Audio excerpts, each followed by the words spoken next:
एक दिन राजा ने अपने मंत्रियों से 3 प्रश्न पूछे। पहला प्रश्न था कि सबसे अच्छा समय कौन सा है, और दूसरा प्रश्न था कि सबसे अच्छा मित्र कौन सा है, और तीसरा प्रश्न ये था कि सबसे अच्छा काम कौन सा है।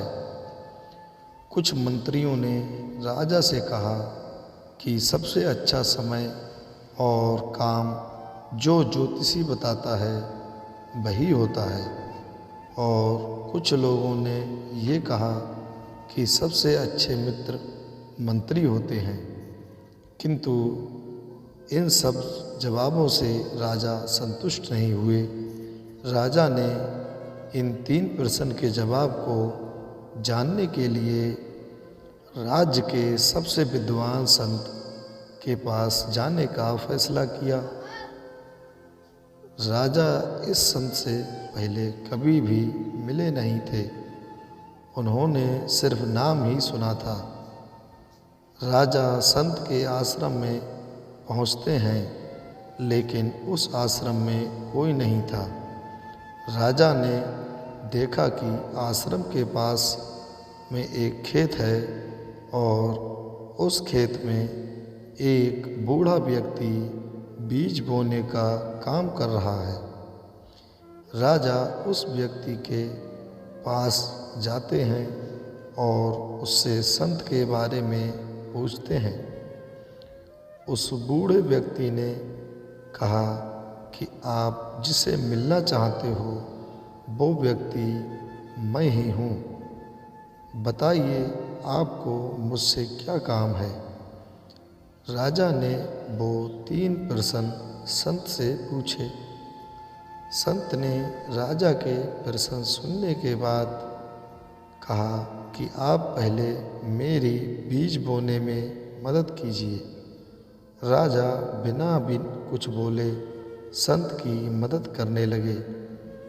बीज बोने में काफ़ी समय बीत गया और शाम होने वाली थी, लेकिन राजा को अभी तक अपने प्रश्नों का उत्तर नहीं मिला था। इतने में वहाँ पर एक घायल व्यक्ति के चिल्लाने की आवाज़ आने लगी। संत ने उस घायल व्यक्ति को देखा और राजा से कहा कि हमें उस घायल व्यक्ति की मदद करनी चाहिए। राजा ने कहा, हाँ चलो, हमें उसकी मदद अवश्य करनी चाहिए। दोनों उस व्यक्ति के पास जाने लगे। जैसे ही वो दोनों उस व्यक्ति की मदद करने के लिए उसके पास पहुँचे, वैसे ही उस घायल व्यक्ति ने राजा के पैर पकड़ लिए और वो माफ़ी मांगने लगा।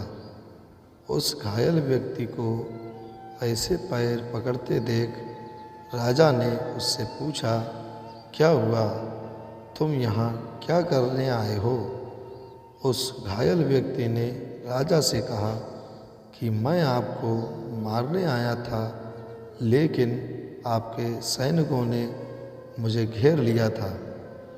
मैं आपके सैनिकों के प्रहारों से घायल हो गया हूँ। मैं आपसे माफ़ी मांगता हूँ, कृपया मुझे माफ़ कर दीजिए। मैं बड़ी मुश्किल से बचकर यहाँ छिपने आया हूँ। राजा ने उस घायल व्यक्ति को माफ़ कर दिया। राजा और वो घायल व्यक्ति अब मित्र बन गए। राजा ने अब संत से अपने 3 प्रश्नों के बारे में पूछा।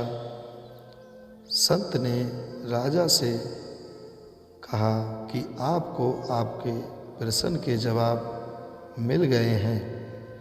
राजा ने कहा, कैसे, मुझे पता नहीं चला, आप समझाइए। संत ने कहा, सबसे अच्छा समय वर्तमान है। हमारा सबसे अच्छा मित्र वही होता है जो हमारे सामने होता है, और सबसे अच्छा काम उपस्थिति कर्म है। अगर आज ये सब कुछ नहीं होता तो वो व्यक्ति जो तुम्हें मारने आया था वो कैसे तुम्हारा मित्र बनता। संत के जवाब सुनकर राजा संतुष्ट हो जाते हैं और वापस अपने महल चले आते हैं। दोस्तों, आपको ये कहानी हमारी कैसी लगी कृपया करके हमें कमेंट करके ज़रूर बताएं। और अगर आपको हमारी वीडियो अच्छी लगती हो तो हमारे चैनल को सब्सक्राइब करें, अपने दोस्तों में शेयर करें।